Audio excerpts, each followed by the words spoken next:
오늘 아침 주요 뉴스입니다. 윤석열 대통령이 최상병 특검법에 대해 거부권을 행사했습니다. 취임 이후 10번째 거부권 행사인데 국회 재표결을 앞두고 여야 대치도 격해지고 있습니다. 최상병 사망 사건의 핵심 인물인 해병대 김계환 사령관과 박정훈 전 수사단장이 공수처에 소환돼 조사를 받았습니다. 공수처는 이른바 VIP 경로서를 두고 두 사람에 대한 대질 조사를 시도했지만 김 사령관 측 거부로 무산됐습니다. 음주뺑소니 혐의를 받는 가수 김호중 씨가 경찰 조사 뒤 귀가하면서 취재진에게 죄송하다고 말했습니다. 하지만 김 씨는 취재진과의 대면을 피하고 싶다며 5시간 넘게 귀가를 거부한 것으로 파악됐습니다. 냉장고를 배송하는 40대 배송기사가 여성 혼자 사는 집에 몰래 들어가 음란 행위를 한 혐의로 경찰 조사를 받고 있습니다. 배송 중 알게 된 현관 비밀번호를 저장한 뒤 범행에 이용한 것으로 드러났습니다. 식당에서 잔술 판매를 허용하는 내용의 주류면허법 시행령 개정안이 국무회의를 통과했습니다. 이르면 이번 주부터 식당에서 술을 병째로 파는 것 외에도 잔에 나눠서 담아 파는 잔술 판매가 가능해집니다. 승객 229명을 태우고 런던을 떠나 싱가포르로 가던 싱가포르 항공 여객기가 난기류에 급하강하면서 승객 1명이 숨지고 30여 명이 다쳤습니다. 시청자 여러분 안녕하십니까? 뉴스타트 2부 시작합니다. 윤석열 대통령이 최상병 특검법에 대해 거부권을 행사했습니다. 대통령실은 브리핑을 열고 이번 특검법은 헌법 정신에 어긋난다며 거부권 행사 이유를 설명했습니다. 정진석 대통령 비서실장 브리핑 직접 들어보시죠. 야당이 일방적으로 처리한 이번 특검법안은 이처럼 여야가 수십 년간 지켜온 소중한 헌법 관행을 파기하는 것입니다. 특별검사 후보자 추천권을 야당에게만 독점적으로 부여하여 대통령의 특별검사 임명권을 원천적으로 박탈하고 있습니다. 헌법 수호의 책무를 지닌 대통령으로서 행정부의 권한을 과도하게 침해하는 입법에 대해서는 국회에 제의를 요구하지 않을 수 없습니다. 특검 도입을 주장하는 것은 자신이 만든 공수처의 존재 이유를 부정하는 자기 모순이자 자기 부정입니다. 야당이 고발한 최상병 사건 외압 의혹을 수사하는 공수처가 김계환 해병대 사령관과 박정훈 전 해병대 수사단장에 대한 대질 조사를 시도했지만 김 사령관 측의 거부로 무산됐습니다. 고위공직자 범죄수사처는 어제 김 사령관과 박 전 단장 양측에 대한 대질을 시도했지만 김 사령관 측의 거부로 진행하지 못했다고 밝혔습니다. 김 사령관 측은 해병대를 책임지고 있는 최고 지휘관과 부하가 대면해서 시시비비를 가리는 건 해병대에 큰 상처를 주는 일이라며 본연의 업무 수행에 지장이 우려된다고 대질 거부 사유를 설명했습니다. 음주 뺑소니 혐의를 받는 가수 김호중 씨가 경찰 조사 후 귀가를 하면서 죄 지은 사람에게 무슨 말이 필요하겠냐며 죄송하다고 말했습니다. 어제 오후 2시 피의자 신분으로 서울 강남경찰서에 출석한 김 씨는 밤 10시 40분쯤 모습을 드러내 이같이 밝혔습니다. 앞서 지하주차장으로 비공개 출석했던 김 씨는 오후 5시쯤 이미 조사를 마쳤지만 취재진이 진을 치고 있다는 이유로 5시간 넘게 귀가를 거부한 것으로 파악됐습니다. 김호중 씨와 변호인의 말을 직접 들어보시죠. 죄 지은 사람이 말이 필요하겠습니다. 어쨌든 죄송합니다. 네. 오늘 음주운전을 포함해서 사실관계를 모두 인정을 했고 성실히 조사를 받았습니다. 오늘 조사 5시에서 6시 정도에 이미 끝난 걸로 알고 있는데 이렇게 늦어지신 이유는 혹시 오늘은 거기까지 좀 해주시죠. 예, 죄송합니다. 식당에서 잔술 판매를 명시적으로 허용하는 내용의 주류면허법 시행령 개정안이 국무회의를 통과했습니다. 정부에 따르면 개정안은 주류 판매업 면허 취소의 예외 사유로 주류의 단순 가공, 조작의 범위를 규정하면서 주류를 술잔 등 빈 용기에 나눠 담아 판매하는 경우를 명시했습니다. 술을 병째로 파는 것 외에 잔에 나눠 담아 파는 잔술 판매를 허용하는 내용입니다. 잔술 판매는 기존에도 국세청 기본통칙 해석상 가능했으나 정부가 이를 법령상으로 명확히 하기 위해 시행령을 개정했습니다. 이외에도 주류를 냉각하거나 가열해 판매하는 경우 주류의 다른 재료를 즉석에서 섞어 판매하는 경우도 허용됐습니다. 영국 런던을 출발해 싱가포르로 향하던 싱가포르 항공 소속 여객기가 난기류에 휩싸여 승객 1명이 숨지고 7명이 중상을 입었습니다. 태국 방콕으로 회항한 싱가포르 항공 SQ321편은 현지 시각 21일 오후 3시 45분에 수완나폼 국제공항에 비상 착륙했으며 현지 구급대가 부상자들을 병원으로 옮겼습니다. 태국 당국은 70대 영국 남성 1명이 숨졌고 71명이 다쳤으며 그 가운데 7명은 중상이라고 밝혔습니다. 한 승객은 로이터와 인터뷰에서 비행기가 갑자기 급강하면서 안전벨트를 매지 않은 사람들이 솟구쳐 천장에 부딪혔고 일부는 천장을 뚫고 들어가기도 했다고 말했습니다.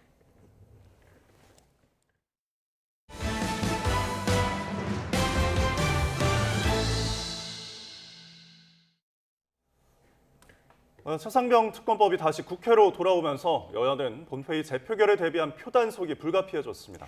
야당 입장에선 재의결을 위해 여당 이탈표 17표가 더 필요한데 막으려는 여당과 빼내려는 야당의 물밑 기싸움이 더 치열해질 것으로 보입니다. 손효정 기자입니다. 예상대로 윤석열 대통령이 최상병 특검법의 거부권을 행사하자 민주당도 예고한 대로 재표결 추진 방침을 못 박았습니다. 오는 28일 21대 국회 마지막 본회의를 열어 특검 통과를 위해 끝까지 노력하겠다는 겁니다. 21대 국회에서 재의결을 시도할 것이고 불발된다면 22대 국회가 시작하는 즉시 해병대원 특검법을 비롯하여 재발의하겠습니다. 본회의 개최 여부에 열쇠를 쥐고 있는 김진표 국회의장도 최상병 특검법 처리를 마무리 지어야 한다는 입장인 것으로 파악됐습니다. 남은 쟁점은 야권이 재의결 요건을 과연 채울 수 있느냐 여부입니다. 재적의원 과반 출석에 출석 3분의 2 이상의 찬성이 필요해 통과 요건이 더 까다로워졌기 때문입니다. 현재 구속 수감된 무소속 윤관석 의원을 제외하고 재적의원 295명이 모두 출석할 경우 필요한 찬성표는 197석입니다. 야권 의석 180석에 더해 국민의힘 이탈표 17명이 더 필요하다는 계산이 나옵니다. 국민의힘은 표 단속에 주력하고 있지만 찬성표를 던지겠다는 목소리가 잦아들지는 않는 분위기입니다. 지난 본회의에서 여당 의원 중 유일하게 찬성표를 던진 김웅 의원에 이어 안철수, 유이동 의원도 공개적으로 찬성의 뜻을 밝혔습니다. 다만 당 지도부는 이외엔 이탈표가 더 없을 거라며 부결 기류에 큰 변수는 없을 것으로 보고 있습니다. 단일 대우에는 큰 지금 이상 기류가 발견되고 있지 않다. 지극히 일부 개별적인 의원님들께서 대외적으로 견해 표명하고 계신 것을 저희들 잘 듣고 있습니다. 다만 민주당도 여당 소속 낙선자들을 개별 접촉하며 특검 찬성을 설득하고 있는 만큼 재표결에서 한 표를 더 확보하려는 여야의 물밑 여론전도 한층 더 격해질 것으로 보입니다. YTN 손효정입니다. 최상병 특검법에 대한 윤석열 대통령의 거부권 행사로 4월 총선 뒤 물꼬가 트이나 했던 협치 분위기엔 또다시 먹구름이 불가피해졌습니다. 향후 전국이 어디로 향할지 이준엽 기자가 정리했습니다. 윤석열 대통령이 최상병 특검법에 제2요구권을 행사하며 취임 2년 만에 10번째 거부권을 기록하게 됐습니다.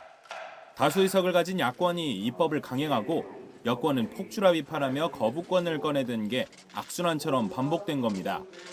지난해 4월 양국관리법 개정안을 시작으로 지난 1월 이태원 참사 특별법까지 똑같은 전철을 밟아온 셈인데 6공화국 출범 이후 최다 기록이란 불명예까지 안게 됐습니다.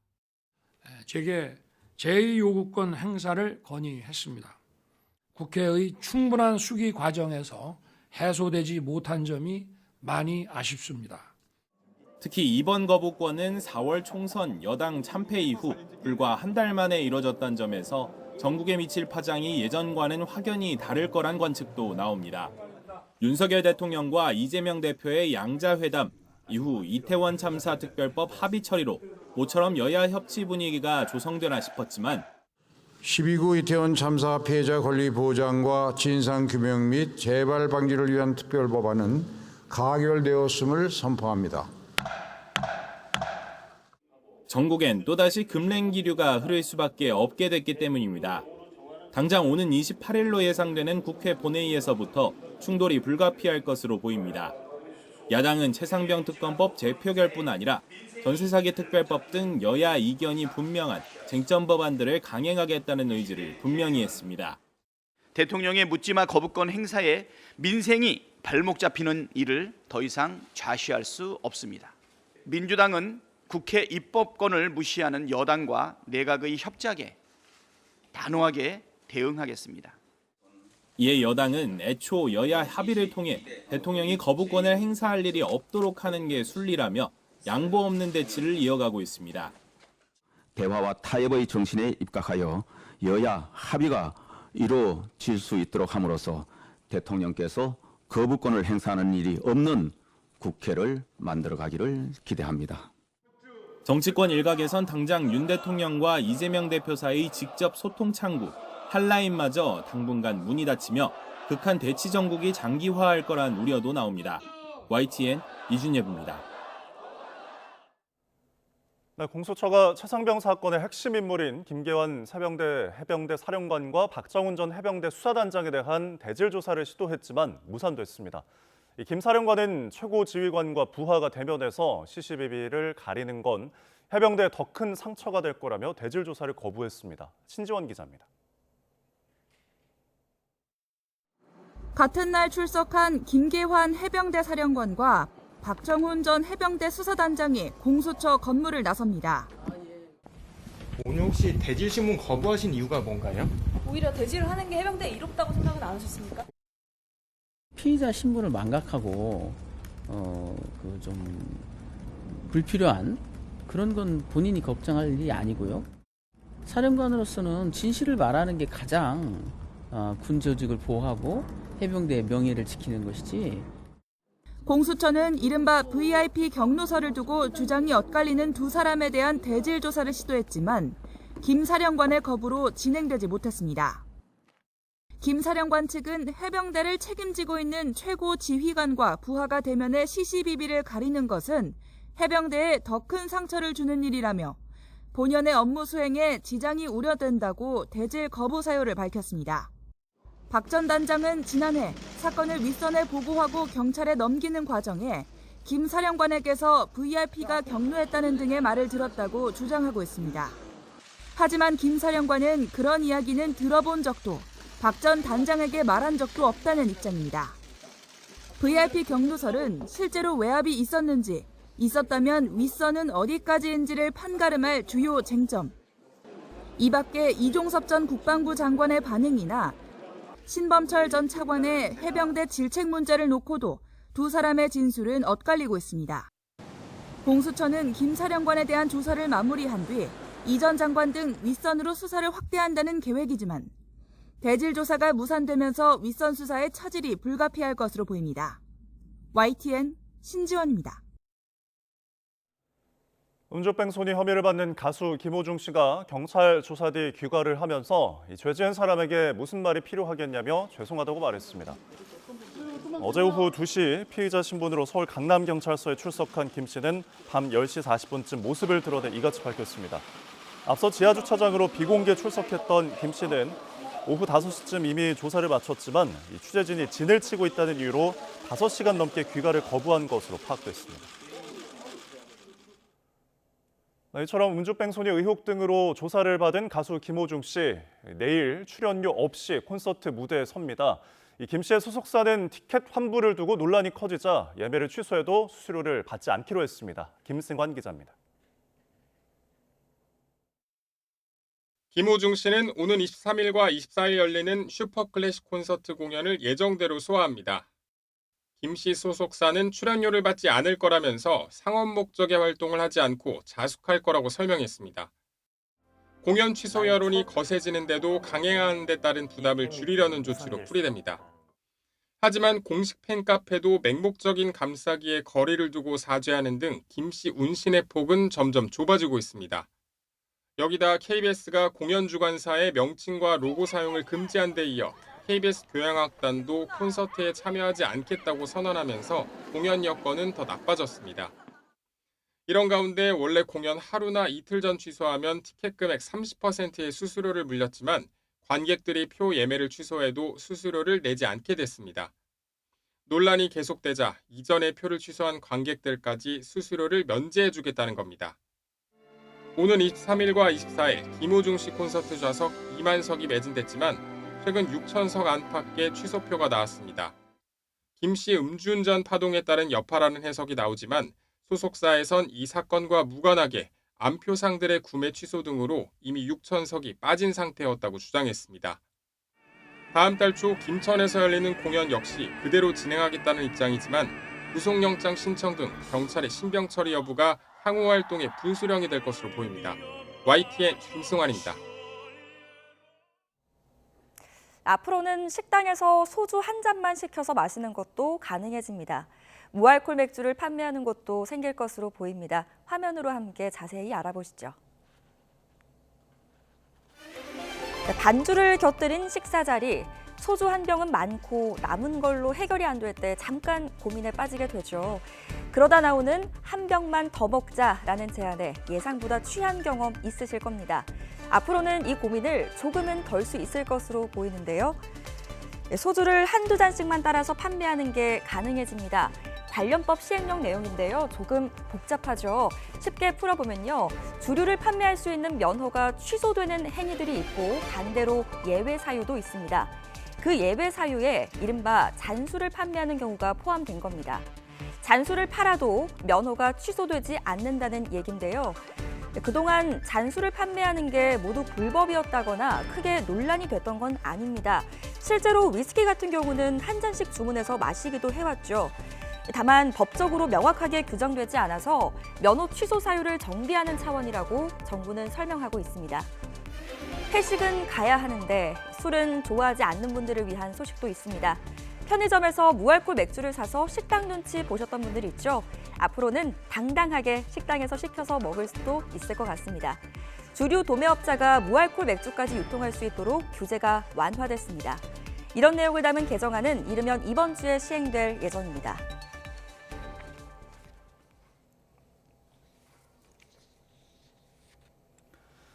사건 사고 한 줄 뉴스입니다. 이른바 딥페이크 수법으로 여성 얼굴을 사진을 합성해서 음란물을 만들어 유포한 서울대 졸업생 등 5명이 경찰에 붙잡혔습니다. 잠긴 남자친구 휴대전화를 몰래 열어 내용을 살펴본 여성이 2심에서 무죄를 선고받았습니다. 재판부는 남자친구 B씨가 A씨에게 비밀번호를 알려줬던 것으로 보이고 당시 자신의 휴대전화 내용을 보는 것에도 이의를 제기하지 않았다고 판단했습니다. 문이 잠기지 않은 차량만을 골라서 금품 수백만 원 가량을 훔친 남성이 경찰에 붙잡혔습니다. 성폭행과 강제추행 등 혐의로 기소된 아이돌 그룹 출신 힘찬이 2심에서도 징역형의 집행유예를 선고받았습니다. 힘찬은 강제추행 혐의로 2심 재판을 받던 2022년 5월 집에 데려다준 피해자를 성폭행한 후 불법 촬영하고 피해자에게 음란물을 전송한 혐의 등으로 또다시 재판에 넘겨졌습니다. 김범수 카카오 창업자가 지분 100%를 가진 K큐브 홀딩스가 금산분리 규정을 어긴 혐의로 고발됐지만 결국 무혐의 처분을 받았습니다. 네, 오늘 새벽 0시 40분쯤 경기 화성시 서해안 고속도로 화성휴게소 인근에서 서울 방향으로 달리던 승용차 한 대가 앞서가던 차량을 추돌했습니다. 충북 청주시에 있는 공인중개사 사무실에서 50대 여성을 목 졸라 살해한 뒤 달아난 남성이 붙잡혔습니다. 네, 어제 저녁 8시 20분쯤 경남 양산시 하북면에 있는 2층짜리 근린 생활시설에서 불이 나 5시간여 만에 꺼졌습니다. 유명 트로트 가수 등과 관련해 이른바 음원 사재기를 벌여 순위를 조작한 일당이 재판에 넘겨졌습니다. 지금까지 한 줄 뉴스였습니다.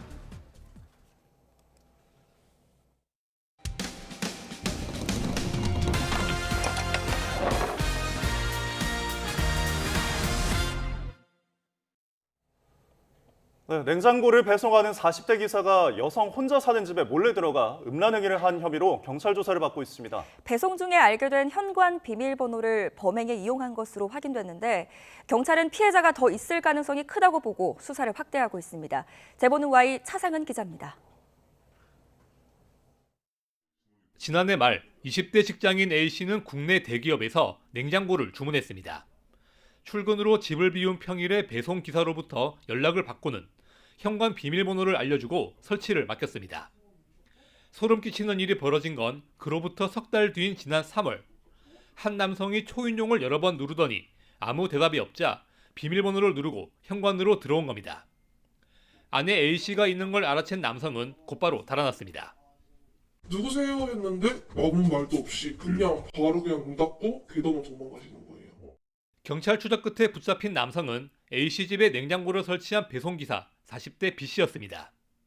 배송 당시에 알게 된 현관 비밀번호를 가지고 있었던 겁니다. 경찰 조사 결과 B씨는 들키기 전에도 A씨 집에 몰래 들어갔고 음란 행위도 한 것으로 드러났습니다.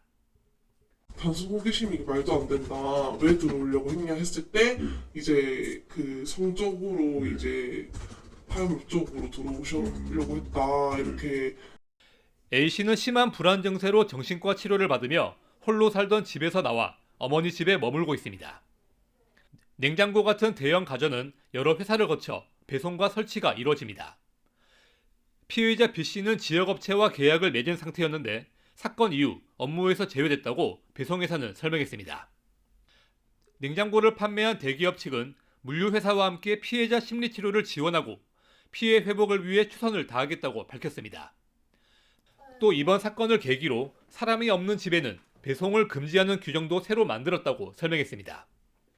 배송 설치 업체와 협의해 어떤 경우에도 인수자 없는 가정의 설치를 금지하고 고객 편의를 위한 주말 설치를 시행하고 있습니다. 또한 배송 설치 업체를 통한 예방 교육도 강화해 나가겠습니다.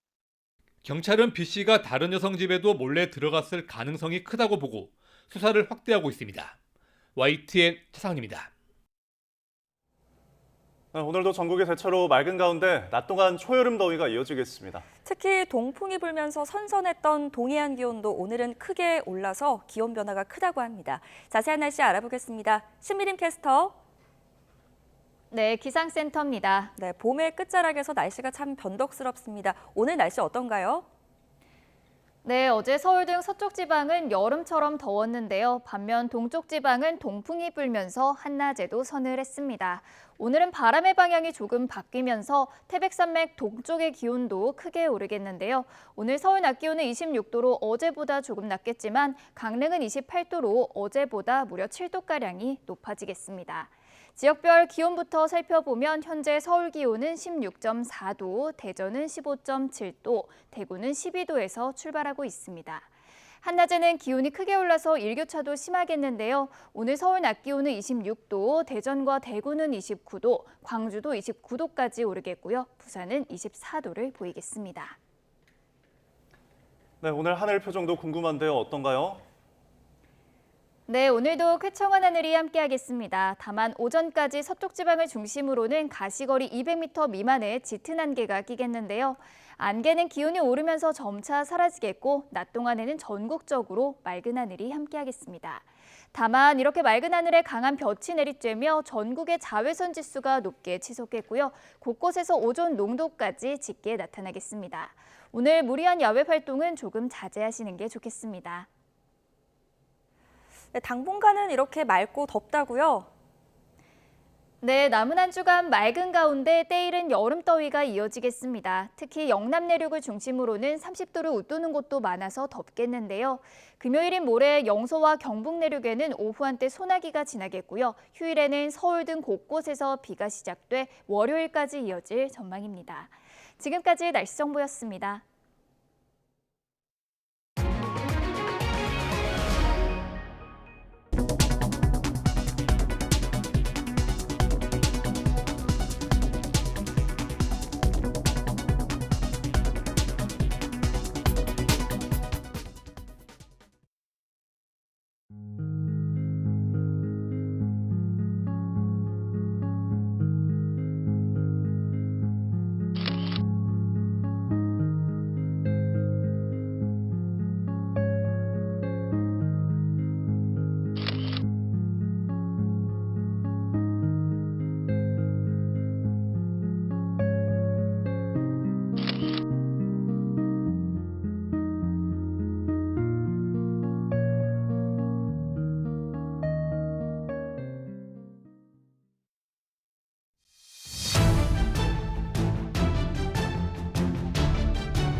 해외 직구에서 KC 인증 의무화 방침을 밝혔다가 따가운 여론에 역풍을 맞았던 정부가 사실상 기존 방침을 철회하고 새 보완 대책을 내놨습니다.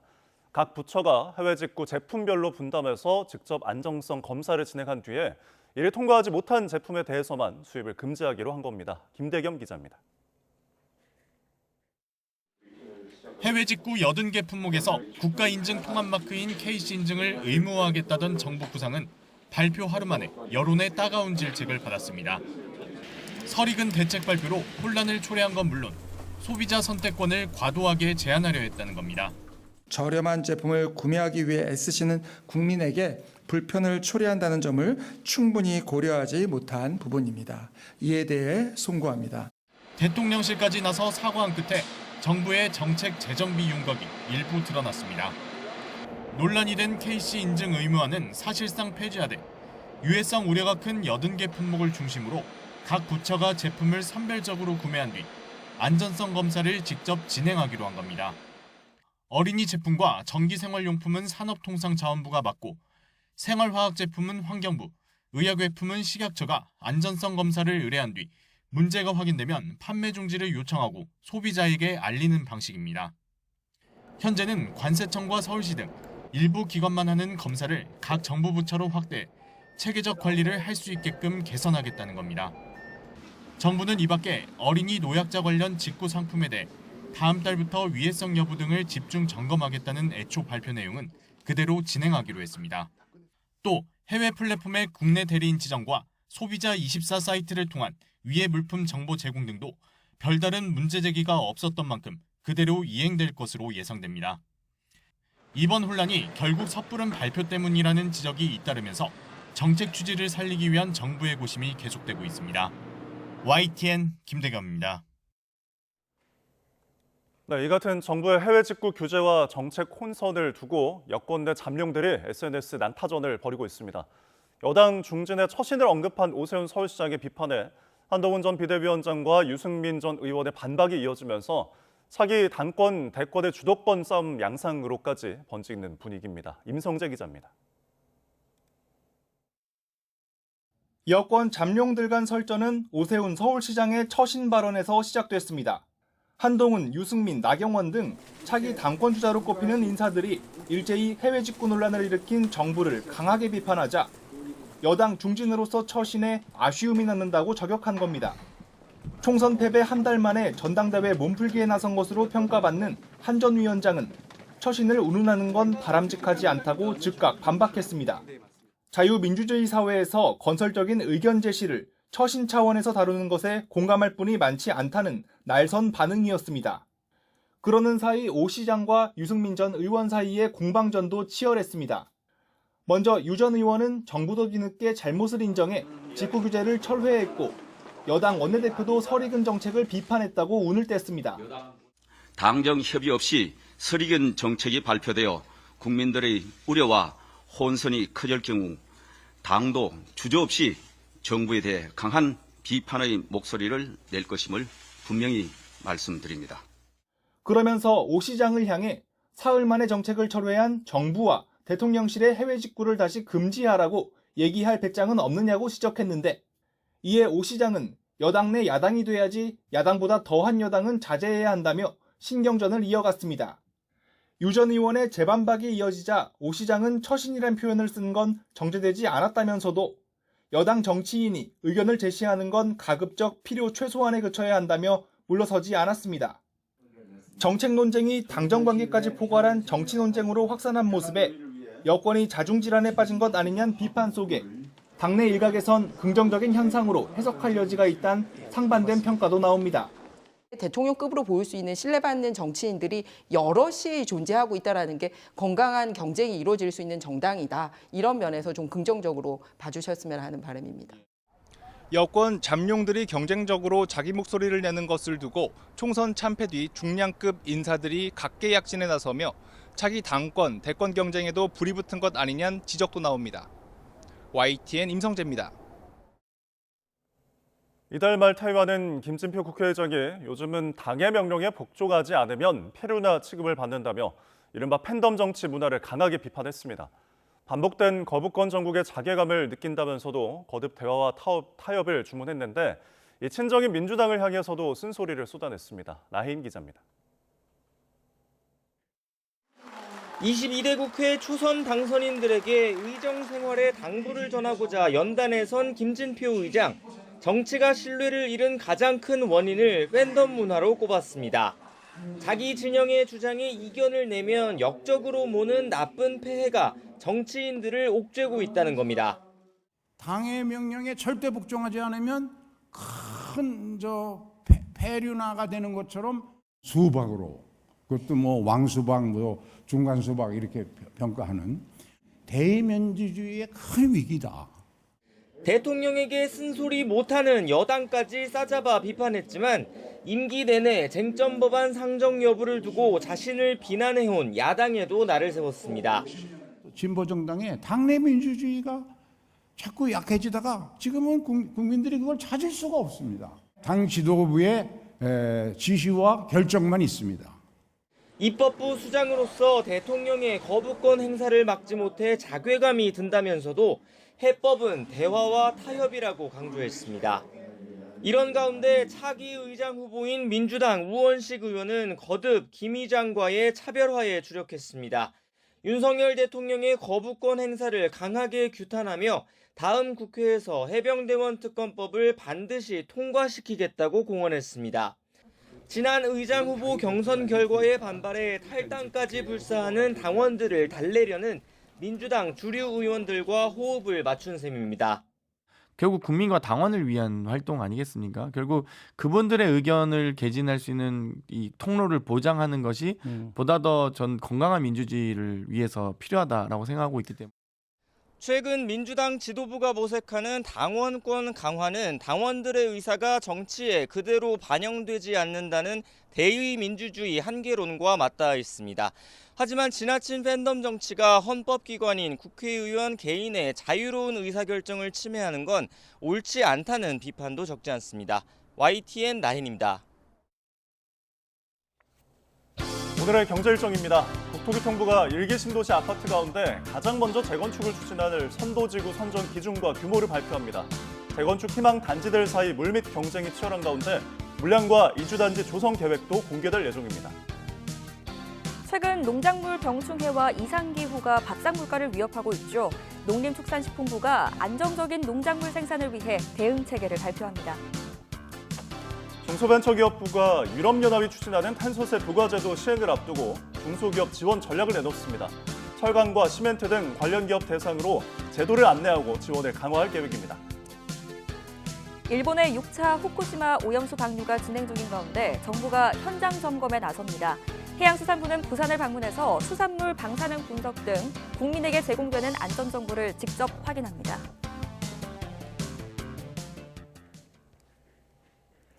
대표적인 국민 간식 치킨 가격 인상이 계속해서 이어지고 있습니다. 굽네 치킨, 프라닭에 이어서 BBQ도 일부 제품의 가격을 평균 6.3% 올리기로 했는데요. 최근 이상기후로 가격이 크게 오른 올리브유의 부담을 이기지 못했다는 설명입니다. 오동건 기자입니다. 치킨 프랜차이즈 BBQ가 내일부터 110개 제품 가운데 23개 제품의 가격을 올린다고 밝혔습니다. 인상률은 평균 6.3%, 올리브유가 들어간 일부 제품은 23,000원으로 3,000원 올렸고 양념 닭다리 제품은 24,000원으로 2,500원 인상됩니다. 재작년 한 차례 가격을 올린 BBQ가 또 가격 인상을 결정한 배경에는 올리브유 가격 급등이 있습니다.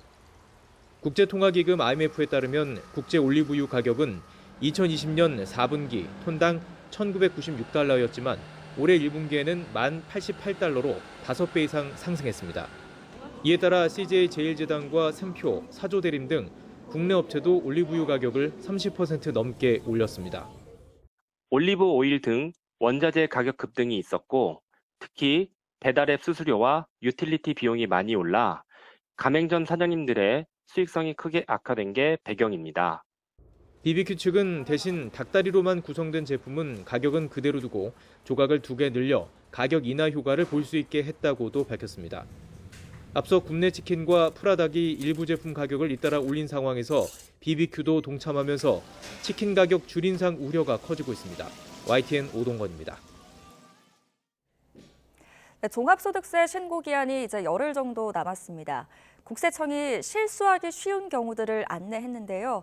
사업소득을 기타 소득으로 신고하거나 경비를 이중 처리하지 않도록 주의하셔야겠습니다. 이승은 기자입니다. 종합소득세 신고가 한창인 일선 세무서입니다.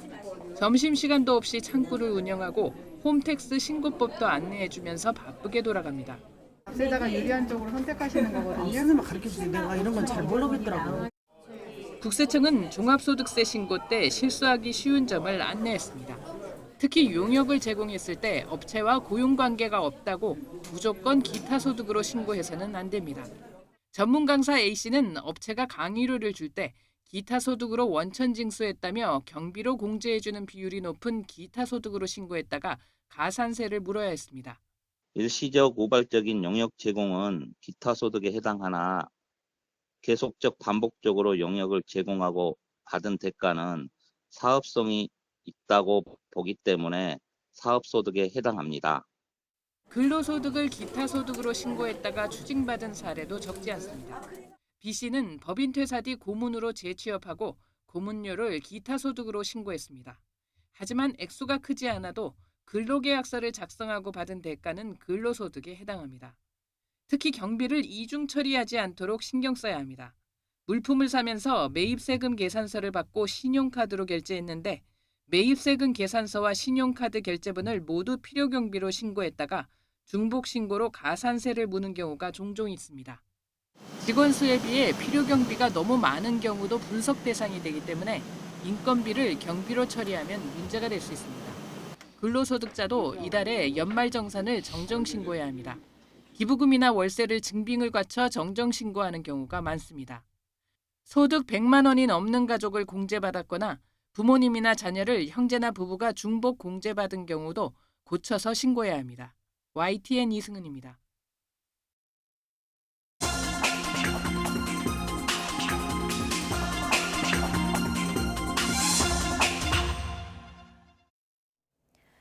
오늘의 글로벌 픽입니다. 싱가포르 항공 여객기가 난기류에 휘말리면서 순식간에 1,800m나 곤두박질 쳤습니다. 이번 사고로 승객 1명이 숨지고 7명이 중상을 당했습니다. 신웅진 기자의 보도입니다. 런던을 떠나 싱가포르로 가던 SQ321편 항공기가 방콕 수완나품 국제공항에 비상 착륙했습니다. 구조대원들이 긴급하게 기내로 진입해 거동을 못하는 부상자들을 들것에 싣고 나갑니다. 난기류 사고를 당한 싱가포르 항공의 보잉 777-300ER 기종 여객기에는 승객 211명과 승무원 18명이 타고 있었습니다. 태국 당국은 70대 영국인 남성 1명이 사망했고 모두 71명이 다쳤으며 그 가운데 7명이 위독하다고 전했습니다. Maybe he have a heart attack on plane or not, but after the doctor have to investigate his body again. 부서진 여객기의 천장과 짐칸 등이 난기류를 맞닥뜨린 긴박했던 순간을 말해줍니다. 승객들에 따르면 갑자기 비행기가 기울고 급격하게 하강하면서 안전벨트를 착용하지 않은 사람들이 수화물칸 등 기내 곳곳에 부딪히며 아수라장이 벌어졌습니다. 항로 추적 웹사이트인 플라이트 레이더 24를 보면 고도 37,000피트에서 순항하던 여객기가 3분 만에 31,000피트까지 6,000피트, 1,800m 이상 급강하했습니다. เส้นทางการบินนั้นประสบตกหลุมอากาศในระหว่างการเดินทางในระหว่างนั้นเนี่ยเครื่องอยู่ในน่านฟ้าของประเทศไทย 당시 기상 상황 등 이번 사고의 정확한 원인은 아직 밝혀지지 않았습니다. YTN 신웅진입니다. 이스라엘이 아랍권 뉴스 채널인 알자지라 방송을 퇴출한 데 이어 미국 언론사인 AP통신마저 생방송 시설을 폐쇄했습니다. 국가 안보에 해를 끼쳤다는 이유였는데 백악관은 언론 자유는 보장받아야 한다며 우려를 표했습니다. 워싱턴 권준기 특파원입니다. 이스라엘 남부에서 실시간으로 가자 지구를 비추는 AP통신 카메라. משמש לקליטת הבומים של הפצצות על מנת שזה יהיה מחובר ישירות למצלמה. 갑자기 오디오가 끊깁니다.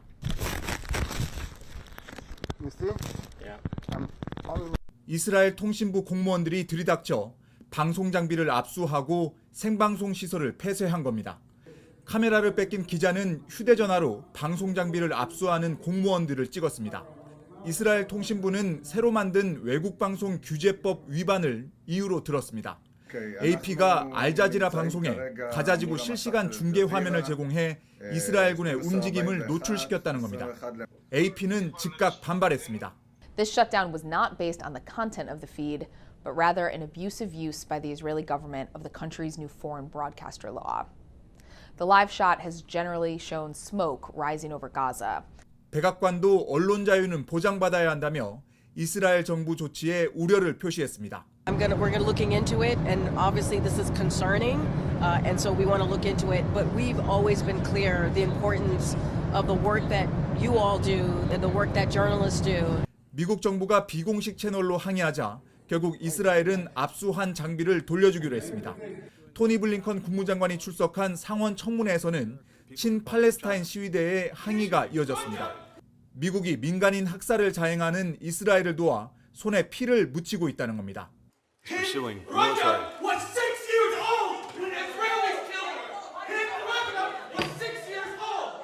If anyone is speaking, please be removed. 블링컨 국무장관은 미국 정부의 이스라엘에 대한 지원은 변함이 없다면서도 가자 지구의 인도주의적 위기 해결에도 힘쓰고 있다는 점을 강조했습니다. 워싱턴에서 YTN 권윤규입니다. 지난해 그리스 남부 해안에서 난민선이 침몰해 600명 이상이 숨진 참사로 기소된 피고인 9명이 법원의 공소 기각으로 모두 풀려났습니다. 로이터 통신 등 외신들은 그리스 남부 칼라마타 지방법원이 범죄 조직 가담과 과실치사 등의 혐의로 기소된 이집트 국적 미리프 브로커 9명에 대한 재판에서 이렇게 판결했다고 보도했습니다. 재판부는 공소 기각 사유에 대해 이 참사가 공해상에서 벌어져 재판 관할권이 없다고 밝혔습니다. 애플이 지난 3월 반독점법을 근거로 유럽연합 EU 경쟁당국이 부과한 2조 7천억 원 상당의 과징금 결정에 반발해 소송을 제기했습니다. AP통신 등 외신들은 애플이 지난 16일 룩셈부르크 EU 일반법원에 EU 경쟁당국의 결정에 이의를 제기하는 소장을 냈다고 보도했습니다. 도널드 트럼프 전 대통령이 선거운동 영상에서 나치 독일을 연상시키는 독일어 단어를 사용해 논란이 일고 있습니다. 트럼프 전 대통령의 SNS에 올라온 30초짜리 동영상에는 트럼프가 대선에서 이기면 통일된 제국의 탄생으로 산업 경쟁력이 크게 증가한다는 가상의 신문기사 이미지가 등장합니다. 문제는 통일된 제국에 사용된 이 단어가 독일어 라이히로 통상적으로 나치 독일의 제3제국을 의미한다고 AP통신 등이 보도했습니다.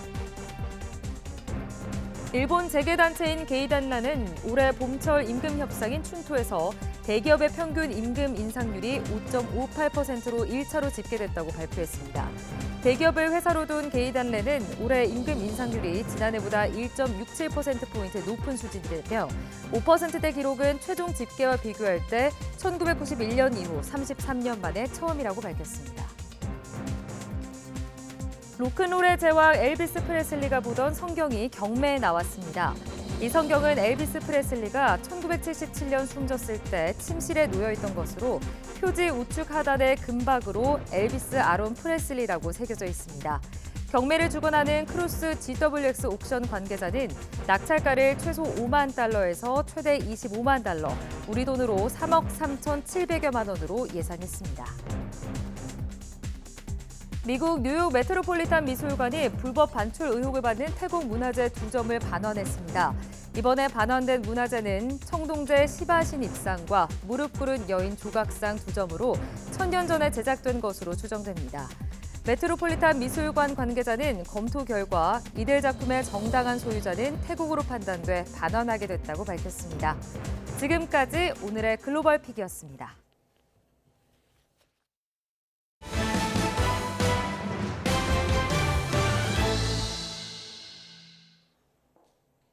갓 태어난 것으로 보이는 강아지 6마리가 쓰레기와 함께 비닐봉지에 담긴 채 버려져 경찰이 수사에 나섰습니다. 이 강아지들은 동물보호단체가 관리하는 고양이 쉼터에서 임시로 보호를 받고는 있지만 도움의 손길이 필요한 상황입니다. 이상곤 기자입니다. 태어난 지 얼마 안 된 강아지들이 바구니 안에서 힘겹게 움직입니다. 탯줄은 그대로 달려있고 눈도 제대로 뜨지 못해 분유만 받아먹습니다. 강아지들이 발견된 곳은 충남 태안군의 한 폐비닐 야적장에 버려져 있던 비닐봉지 속. 봉지 입구는 묶여 있었고 빈 소주병과 맥주캔 등 쓰레기까지 함께 들어있었습니다. 이곳 폐비닐 야적장을 지나던 마을 주민이 강아지들이 우는 소리가 들리는 비닐봉지를 발견해 동물보호단체에 신고했습니다. 발견된 강아지는 모두 6마리. 산소 공급이 부족할 때 나타나는 청색증과 저체온 증세를 보였지만 응급조치로 위기를 넘겼습니다. 거의 이동이 없어졌어요. 그래서 처음에는 이제 등도 두드려 보고 심장 마사지 같은 것도 좀 하고 이런 식으로 해서 이제 체온을 좀 올리려고 노력을 했거든요. 관련 소식이 전해지자 누리꾼들은 분통을 터뜨렸습니다. 동물을 유기한 사람은 동물보호법에 따라 300만 원 이하 벌금을 내야 합니다. 신고를 받은 경찰은 봉지 출처를 확인하고 지문 감식을 진행하는 등 용의자 추적에 나섰습니다.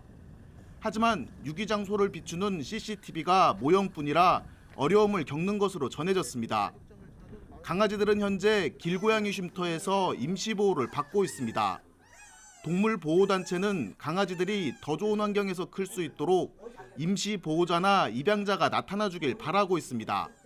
입양까지는 어려우시더라도 이 아이들의 자력으로 우유를 먹을 수 있는 그 기간만이라도 임무를 좀 해주실 수 있는 분이 절실히 지금 필요한 상태입니다. YTN 이상곤입니다. 어제 저녁 경남 양산에 있는 2층짜리 근린생활시설에서 불이 나 건물이 모두 불에 탔습니다. 이 충북 청주에서는 여성 공인중개사를 목졸라 살해하고 도망친 50대 남성도 붙잡혔는데요. 사건 사고 소식 권민석 기자입니다. 건물 전체를 잿더미로 만들고도 뼈대도 남기지 않겠다는 듯 시뻘건 불길이 이글거립니다. 경남 양산시 하북면에 있는 근린생활시설에서 불이 난 건 어제 저녁 8시 20분쯤.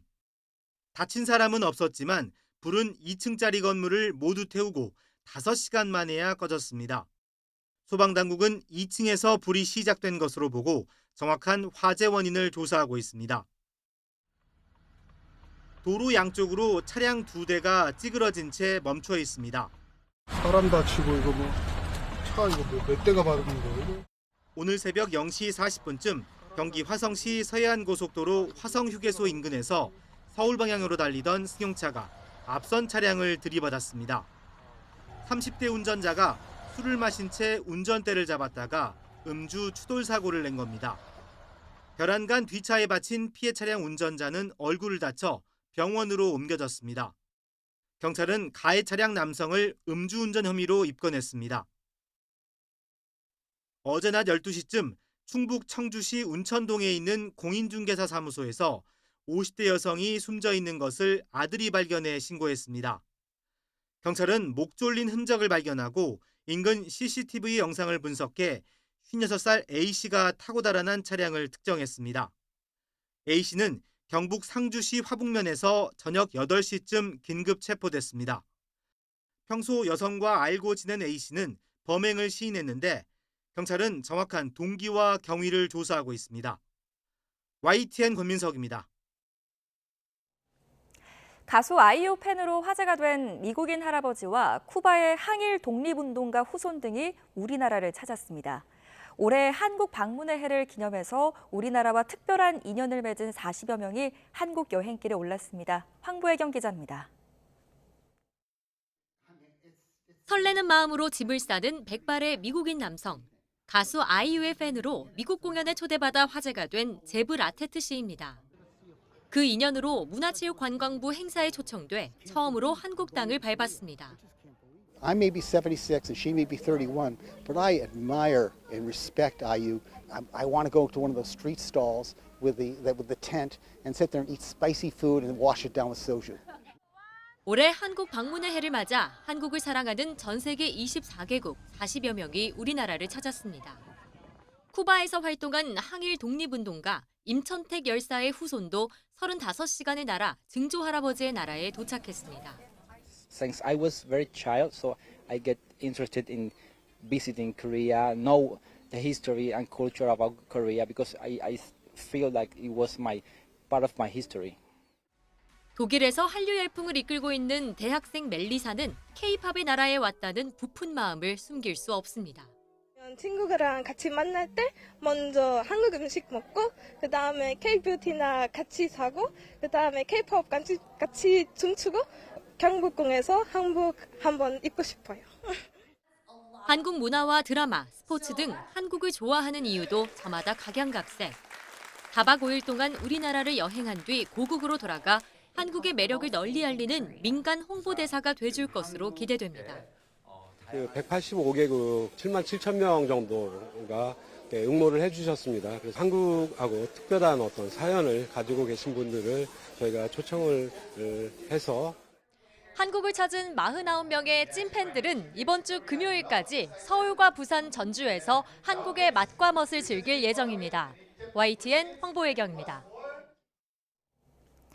국내 우주항공 컨트롤 타워가 될 한국판 나사 우주항공청이 다음 주 월요일에 문을 열게 됩니다. 경남 사천에 임시청사가 자리를 잡았고요. 직원들을 위한 무상주택 등 우주인재를 사천에 정착시키기 위한 정책들도 마련됐습니다. 개청 준비를 마무리 중인 현장을 최소라 기자가 다녀왔습니다. 서울 상암동에서 차로 5시간을 달려 사천에 도착했습니다.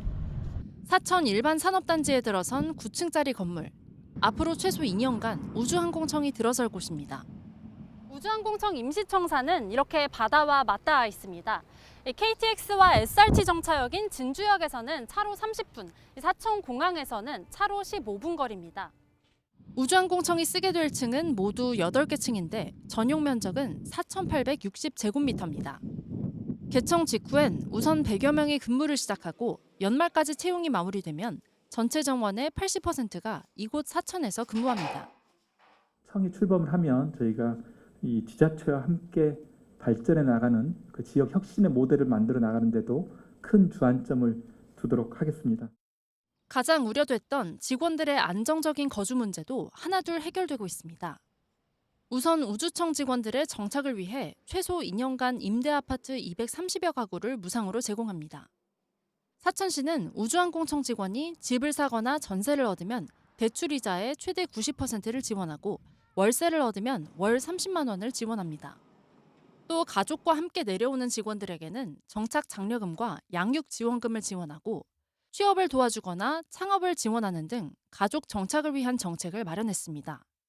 이와 함께 경상남도 역시 이주 직원에게 4인 가족 기준 최대 3천만 원 상당의 지역 화폐를 지급하기로 했습니다. 정규 여건을 획기적으로 개선하고 우주항공청과 우주항공 분야, 기간 산업을 중점적으로 육성해 나갈 수 있도록 지원하겠습니다. 한국판 나사를 표방한 우주항공청은 개청과 함께 차세대 발사체 개발과 위성기술 자립, 달과 화성 탐사 등 국내 우주 거버넌스를 총괄합니다. 또 사천을 우주항공 복합도시로 만들기 위해 16만 4천 평에 이르는 항공 국가산업단지에 우주항공 기업을 적극적으로 유치하고 우주항공 부품을 생산할 스마트 팩토리도 구축할 계획입니다. YTN 사이언스 최소라입니다. 자동차 운행 중에 급가속 현상이 발생했을 때 비상정지할 수 있는 기술을 개발한 김용은 한국자동차연구원 책임연구원이 올해의 발명왕으로 선정됐습니다. 특허청은 어제 오후 서울 대한상공회의소에서 제59회 발명의 날 기념식을 열고 자동차의 발명 유공자 79명에 대한 포상과 올해의 발명왕 시상을 진행했습니다. 금탑 산업훈장은 세계 최고 수준 표준 특허를 확보하고 핵심 통신 표준 기술을 발명해 국내외 3,000건 이상의 특허를 출원한 김병훈 LG전자 부사장이 수상했습니다. 네, 뉴욕 증시 3대 지수 모두 상승했습니다. 뉴욕 증권거래소에서 다우존스 30 산업평균 지수는 전장보다 66.22포인트, 0.17% 오른 39,872.99에 거래를 마쳤습니다. 스탠더드 앤 푸어스 500 지수는 13.28포인트, 0.25% 오른 5,321.41을, 나스닥 지수는 37.75포인트, 0.22% 오른 16,832.62로 마감했습니다. 나스닥 지수와 S&P 500 지수는 종가 기준 역대 최고치를 또 경신했습니다. 엔비디아 실적 발표를 앞둔 데다가 인공지능 기대가 커지면서 나스닥 지수는 2거래일 연속 역대 최고치를 새로 썼습니다. 네, 바이든 정부가 유권자 표심에 큰 영향을 미치는 기름값을 잡기 위해서 비축류를 풀기로 했습니다. 미국 에너지부는 보도자료를 내고 차량 운전이 많아지는 여름철을 앞두고 주유소 휘발유 가격을 낮추는 데 집중하고 있다며 100만 배럴의 휘발유를 방출하기로 했다고 발표했습니다. 이번 발표는 미국인들이 여행을 많이 가는 5월 27일 메모리얼 데이와 7월 4일 독립기념일을 앞두고 나왔습니다. 네, 뉴스타트 3부 잠시 후에 이어집니다.